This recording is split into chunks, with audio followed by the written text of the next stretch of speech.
Welcome to Colonie TV, the governmental educational channel for the town of Colonie.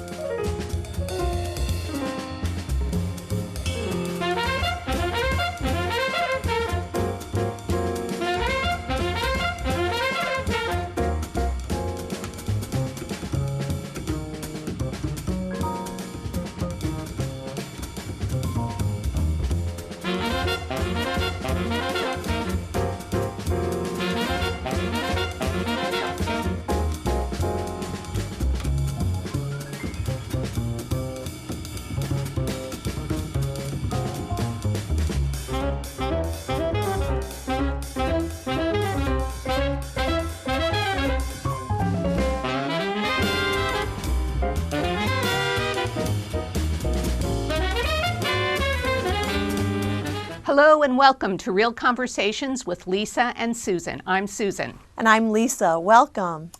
Today we're going to be talking about betrayal, lies and betrayal.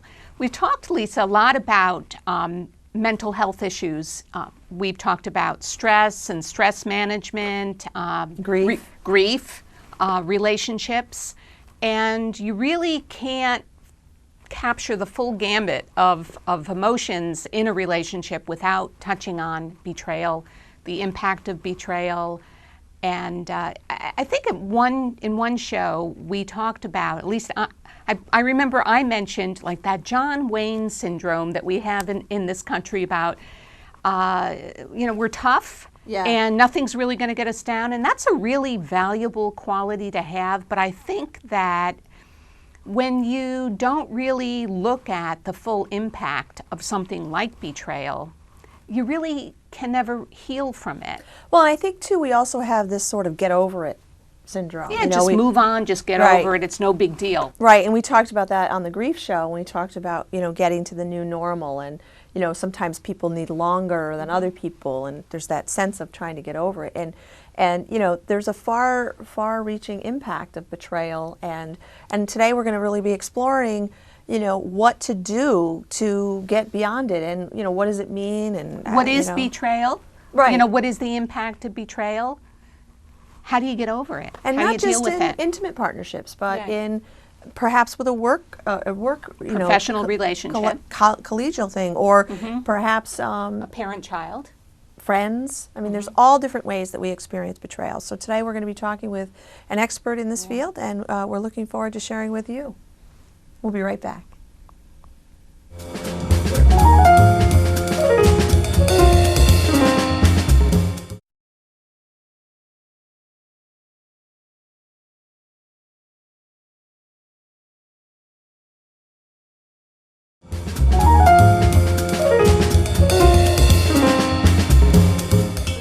Welcome back to Real Conversations with Lisa and Susan. Today, as we said, we're going to be talking about betrayal and how it impacts us and what to do about it. And we're very excited to have a terrific guest, Laura Connell. She has a master's in psychology and she has a private practice here in the Capital Region. Thank you so much for joining us today. Thank you for having me. Well, I'd just like to start off by letting our viewers know a little bit about you. So if you could just tell us about yourself, how you came to be in this profession, a little bit about your background. Sure. Well, I have a master's in psychology. I'm licensed as a mental health counselor. I've had a private practice in the Capital District since 2006, 2007, but I've been doing this work since 1999, and I started out in a locked residential facility. So they say once you do that, you can do anything. I think that's pretty much true. You started when you were 9, apparently. When I was 9, yes. And did you say a locked residential facility? Yeah. Yes. And what does that mean? What's the significance of that? Well, it was a residential facility for adolescents who were put there by the courts as on PINS petitions. I see. So it was kids that were in pretty difficult situations with abuse, neglect, truancy. So there I began working with families that were in serious crisis. So, and then I started my private practice, which I love and which I've always wanted to do. And you know, there's crises there too. I work with children, I work with adolescents, adults, and with couples. And so with all of those populations, there's a lot of betrayal. Yeah. Yeah, so what is betrayal? Just to kind of level set the discussion, what are we talking about when we talk about betrayal? I mean, is it the same thing as lies? Really, what is it? Well, lies, I think, are part of it, and it's sort of subjective, depending on, you know, the person who's experiencing it. But, you know, a person has expectations about whatever relationship, whether it's a romantic relationship, a business relationship, a friendship, and when those expectations aren't met, a person feels betrayed. You know, trust is broken. Pretty much the whole relationship is turned upside down. I think a lot of times when people think about it, they think about it as a major thing, like having an affair or tattletaling on you, you know, like at the office maybe, throwing you under the bus, as people say. You know, and I think obviously that's sort of one end of the spectrum, but then there's another end of the spectrum too, of sort of more of the day-to-day, like you said, an unmet expectation that might have somebody feel betrayed. Would you agree? I did some research too, and I mean, you're the expert and you know, but some of the research that I did on it in preparation for the show, there was a notion of trickery involved in it too. So it seemed like some of the definitions are to lead astray, to deliver to an enemy by treachery. It's kind of like an old Shakespearean notion, to fail or desert, especially in a time of need. And then, of course, to disclose in violation of a confidence, you betrayed a confidence. Sure. So there's almost a sense of trickery, too, of deception there. Well, that can be like in a situation if you're at work and you're under the impression that you'll be getting a raise or a promotion because maybe that was part of a discussion, and then you don't. You can feel like you've been tricked or led astray. And that can happen in families also, between parents and children. It can happen in romantic relationships. So certainly, that can happen in all relationships. And what do you see as the impact of this? I mean, when you know, I know I'm asking a very generic question, but in your practice, what do you see when you're seeing these? Well, it's pretty extensive. It's you know, it affects people differently, certainly, but the biggest thing that I see is that trust is broken, and it's very, very hard to get that back. And sometimes it affects, you know, we were talking earlier about it can happen in one relationship and then a person carries that throughout their life into other relationships, and then it's hard to trust again. And so, you know, it's not just that one relationship that's been affected, but other relationships as well. So some of my research showed that one of the ways that you can react, or part of the impact is, it's like a feeling of disbelief to the point really of paralysis almost. Like you can't believe that this person who you thought was one way, you thought was one, you know, your husband or your wife or a loved one, a parent, you thought that they were there for you. They thought that they were the way that they appeared to be. And then you discover little by little, or sometimes suddenly, all at once, you know, that they are not that way. And I mean, that's almost like a magic trick, really, to appear to be one way and then in fact be another way. And I can definitely understand where there would be not only a sense of disbelief, but to the point that it's almost paralyzing. Like, where do you go from there? Well, that's the trust piece. And, you know, it's a loss of a relationship, it's a loss of trust, it's a loss of a lot of things. And it's reminding me of the stages of grief that Kubler-Ross, you may have heard, you know, when there's a death, but any loss really. And so you go, you know, the first stage is denial, that disbelief that you're talking about. How could this happen? You know, then there's bargaining and anger and sadness and acceptance. And so the goal is, no matter what the betrayal is, to get to that acceptance.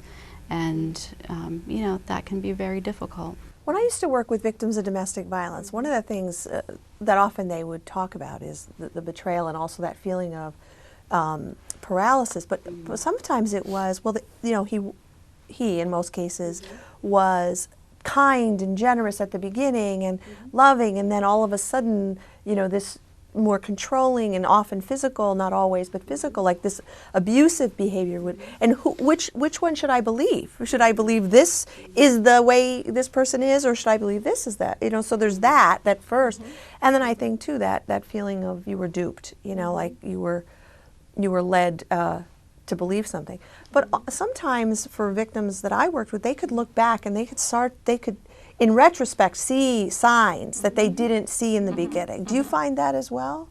I think maybe not at first, because they're in that denial stage and the bargaining. But after a while, once healing begins, I think that they often can see those signs. And everything is an opportunity to learn and to grow and to heal. And so if you can see those signs and learn things about yourself, what you will accept, what you won't accept, what are some warning signs, that can be very helpful.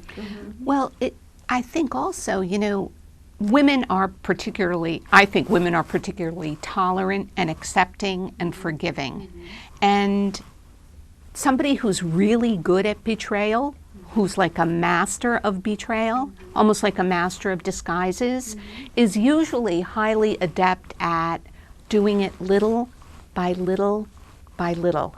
So at each little betrayal, oftentimes the victim of the betrayal can say, well, maybe it's me, you know, maybe it's not, or somehow try to come to terms with that as an acceptable behavior rather than a true betrayal, because you want to believe that this is the person that you think they are, that they do love you. You want to believe that. So I think a lot of times victims are willing to overlook or forgive, and then pretty soon there's nothing left. It's all one big betrayal. So have you seen that in your practice? Yes. Yeah.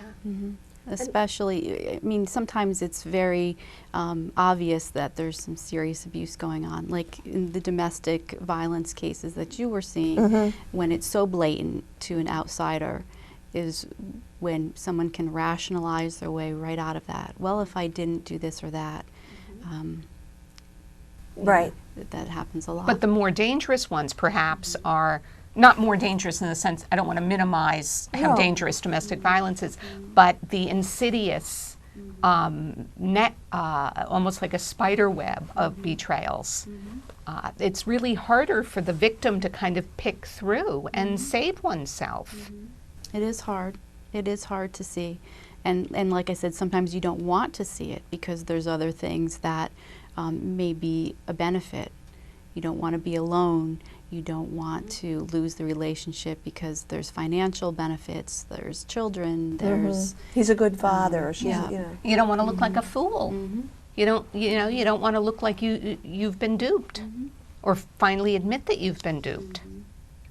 Do you find that people who sort of, and I don't know the answer to this, so I'm asking, like sort of, I'm thinking of like rip off the Band-Aid, right? Like people who, for example, see the betrayal and leave or end the relationship, do better than folks who are, and I don't even know what I mean by do better, but I mean in terms of the healing, is that do they seem to fare better than people who have maybe gone through more long term, or is it Not depend? necessarily. It really depends. It depends on the situation. It depends on the person's temperament. It depends on, I mean, sometimes, sometimes that ripping the Band-Aid off and saying, oh, you know, I don't care, I'm moving on, that's denial.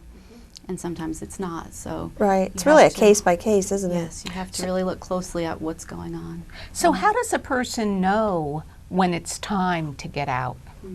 Well, again, that's a very personal choice. And, you know, sitting in a therapist chair, you have to be really careful to not say, it's time to get out, because it's a personal choice. And you hear about everyone has their own rock bottom, and that can be with anything. And it has to be with a relationship too, because in some way it's serving them.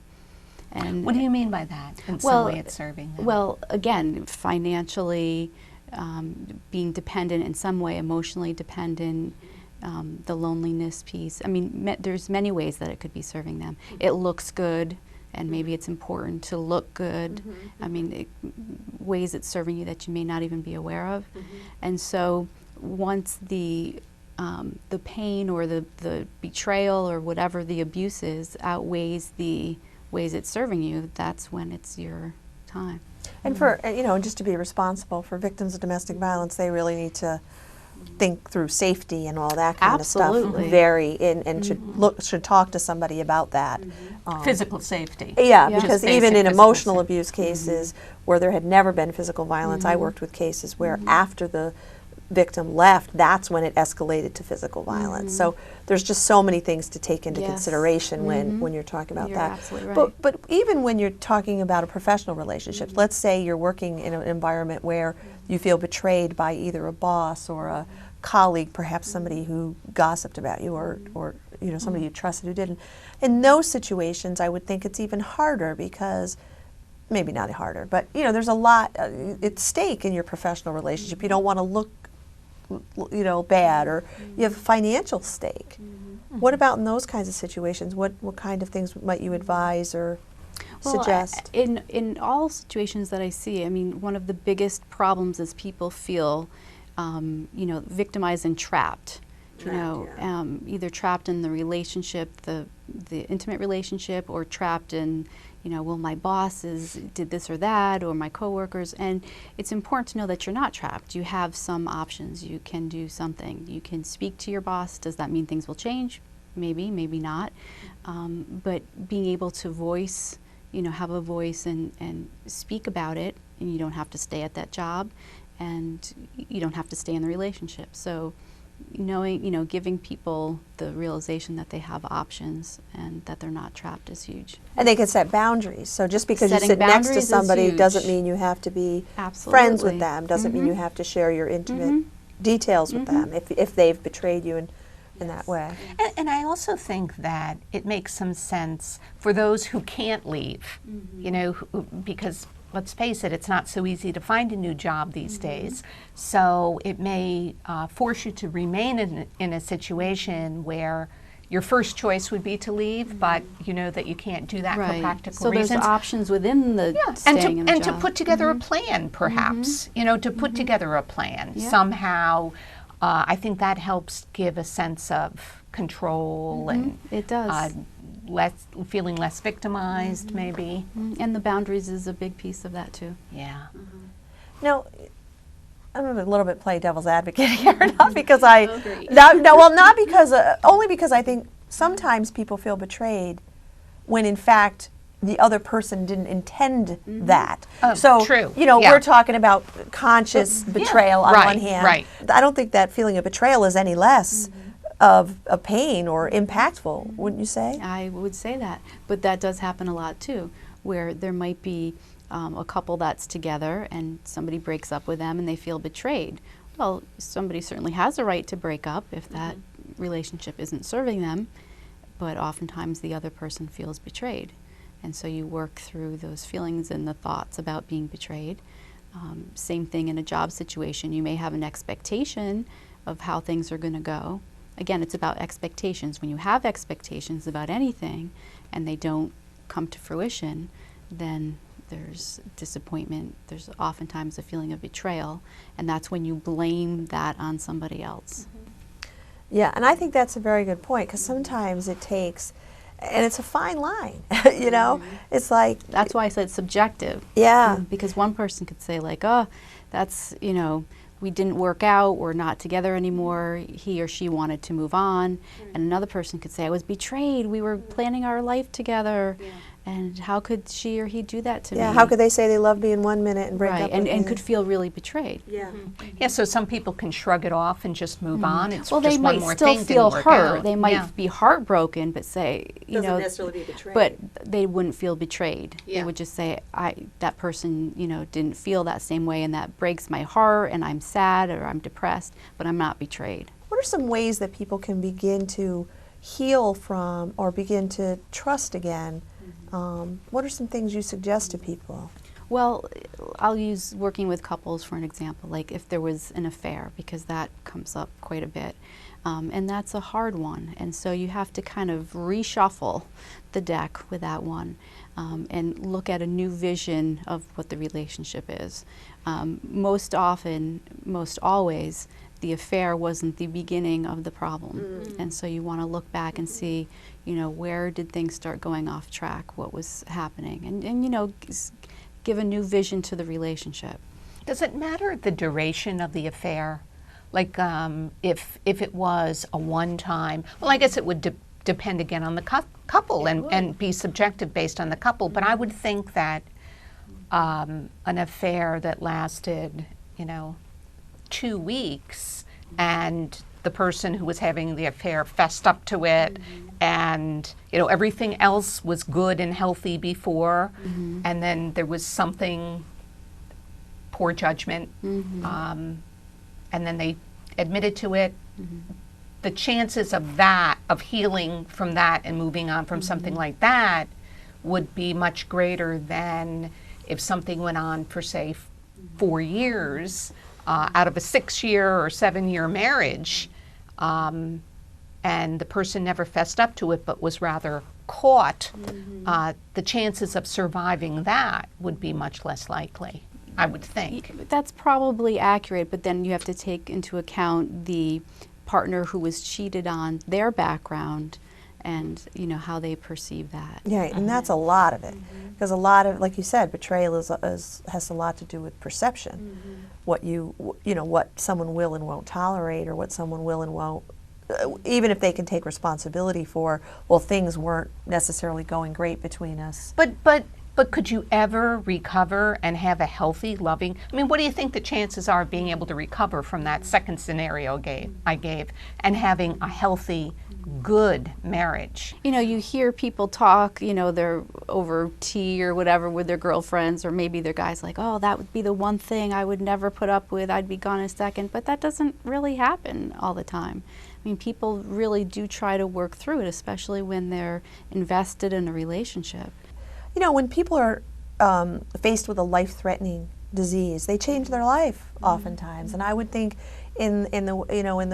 faced with losing someone who you loved and perhaps were taking for granted, that it could become a wake-up call if there was a betrayal, whether it was an affair or embezzling money someplace. Yeah. It's almost like a symptom of, and it's a glaring symptom of, okay, we have to look at this relationship because something is wrong. Well, it could become a wake-up call for the person who was caught, and they may genuinely believe that, hey, you know, this was really bad, and I really do love this person, but the person who's the innocent one in the marriage or in the relationship, could they ever believe that the person who had been cheating for years could really be capable of honesty? There's people You've in the probably public seen eye it. that have had their spouses cheating for many, many years, and they seem to be working it out. I don't know. It's such a personal question, and you don't know until you're in that situation what you could do or would do. Well, let's talk about, getting back to the question of, for the person who was betrayed, whether for whatever reason, you know, whether it actually happened or it was a misconception, what are some things they can do to begin to trust again, or to take control of their life, or to feel not so much of a victim? Well, again, if I'm using the example of the couple, it's not just, you're not just in a vacuum of, well, I'm going to do some, you know, exercises on my own to try to trust. I mean, it's really going to be the couple working together to regain that trust. There has to be some different behaviors on the part of the person who stepped out, and a lot of talking, a lot of discussions. One of the main reasons that people have affairs is to meet emotional needs. It's usually not a sexual reason, unless we are into having sexual addictions, and that's a whole other thing. But we talked a little bit about the internet.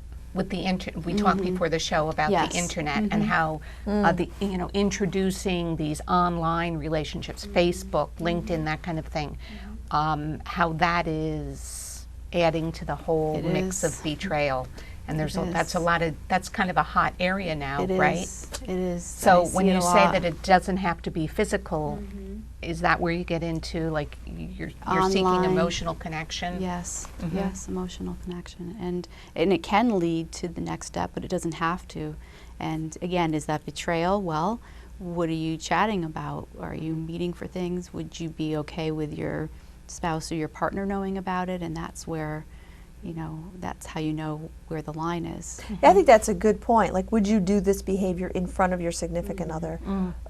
I think that's a really good point, because that's a great indicator of you're doing something that would be hurtful. Because if they knew about it, they would be hurt by it. It's like a good sort of boundary to set for yourself. Yeah, that's good. So one of you would ask the question about, what do you do? Where do you go from there? A lot of it, probably before the affair happened, there was a lot of things that weren't being discussed, a lot of things kind of brushed under the rug. And so whatever those issues were, whatever those concerns were, need to be discussed. Those things need to be communicated, and that emotional intimacy needs to be built up. And I would think that you need a third party. I would think so. Not that we're biased at all. But I would think, because it's such a hot emotional issue, Yes. that I would think that you need someone to be there to sort of mitigate that. Yes, yes. So how do you move on? I mean, how do you move on? Let's say you've decided not to continue in the relationship. How do you break that sense of paralysis and move on? Well, it's kind of like the stages of grief, that you're going to go through stages. You're going to be angry, probably. You're going to feel sad. You're going to feel a sense of loss. And if you can get to acceptance and, be able to learn from the situation, you'll be able to have healthy relationships in the future. But if you get stuck somewhere in there, then you may have some repeat situations. Well, we have about a minute left. Oh, okay. Okay. So, is there any resources that you might be able to suggest that someone could find out more about this topic, or is there perhaps a website that someone? Well, I didn't think to look that up ahead of time, but I'm sure you could go online and Google some of that. There's support groups, all over now. You can find things like that. Yeah, that's good. Betrayal support groups or something. Yeah, and I would think anger too, support groups. And we'll certainly have your information up, so if people have questions, they can contact you. Sure. Thank you so much for being our Oh, guest you're today welcome. and talking about this very important topic. And It's a scary topic, and unfortunately, there's such a high price we pay for being betrayed. Yeah, it's a scary topic. thank you so much for watching Real Conversations with Lisa and Susan. Have a great day.